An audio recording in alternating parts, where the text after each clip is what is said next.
আসলে আমরা বাঙালিরা সবসময় একটু ভোজন রসিক, ভোজন প্রেমিক, তাই না?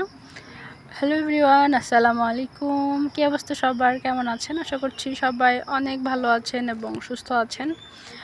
আর আপনাদের সাথে একটা সুন্দর মজাদার খাবারের রেসিপি শেয়ার করতে যাচ্ছি। আশা করি সবাই সাথেই থাকবেন এবং পুরো ভিডিওটি দেখবেন।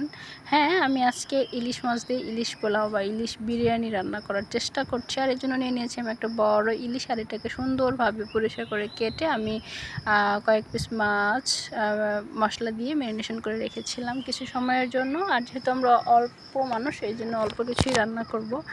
আমি পেঁয়াজ বেরেস্তা করে নিয়েছি, আর সেই বেরেস্তা উঠিয়ে নিয়ে সেখানে আমি সমস্ত মশলাগুলো সুন্দরভাবে কষিয়ে ইলিশ মাছটা রান্না করে নেব এইখানেই। আর যেহেতু আমি আজকে রাইস কুকারে রান্না করবার জন্য রাইস কুকারে আমি কিছুটা পানি দিয়ে দিয়েছি পরিমাণ মতো। আর এই তো মাছগুলো আমি খুবই অল্প আছে এবং আলতো করে রান্না করে নিতে হবে, নাহলে ভেঙে যাবে, নাহলে মজার সুন্দর কাঙ্ক্ষিত রান্নাটা অনাকাঙ্ক্ষিত হয়ে যাবে। তো আমার মাছটা রান্না করা অলমোস্ট ডান। আমি মাছগুলো উঠিয়ে নিচ্ছিলাম খুব আলতোভাবে। দেন মাছ উঠানো হয়ে গেলে সেই মশলার মধ্যে আমি আমার বাসমতি চাল নিয়েছিলাম দুটো বাসমতি চালগুলো আমি নেড়ে চেড়ে এখানে কিছুটা ফ্রাই করে নিচ্ছি। আর যেহেতু আমি আজকে রাইস কুকারে দেবো, সেইখানেই এই যে ঢেলে দিচ্ছিলাম সেই ভেজে রাখা চাল। আর আমি প্লেট সাজানোর জন্য একটা টমেটো নিয়ে এভাবেই একটু কেটে নিচ্ছিলাম, চেষ্টা করছিলাম একটা কিছু তৈরি করার, বাট আমি আসলে এভাবে পারি না।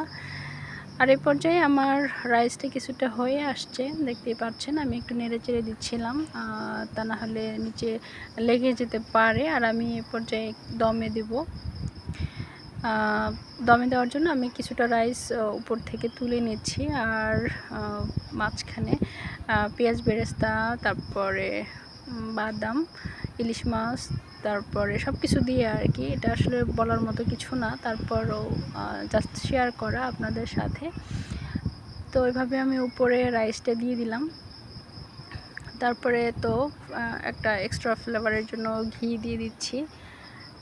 তারপর পেঁয়াজ বেরেস্তা, কাঁচামরিচ আবারও সেই একই রকমভাবে দিয়ে দমে বসিয়ে দিয়েছিলাম। এই তো ফাইনালি আমার রান্না ডান। আর আমি এভাবেই করে প্লেটটা সাজিয়ে নিয়েছি। তো দেখতে নিশ্চয়ই খুব ভালো হয়েছে, আমার কাছে ভালো লেগেছে। আশা করছি আপনাদের সবার কাছে ভালো লেগেছে। আর ভালো থাকবেন, দোয়া করবেন আমাদের জন্য।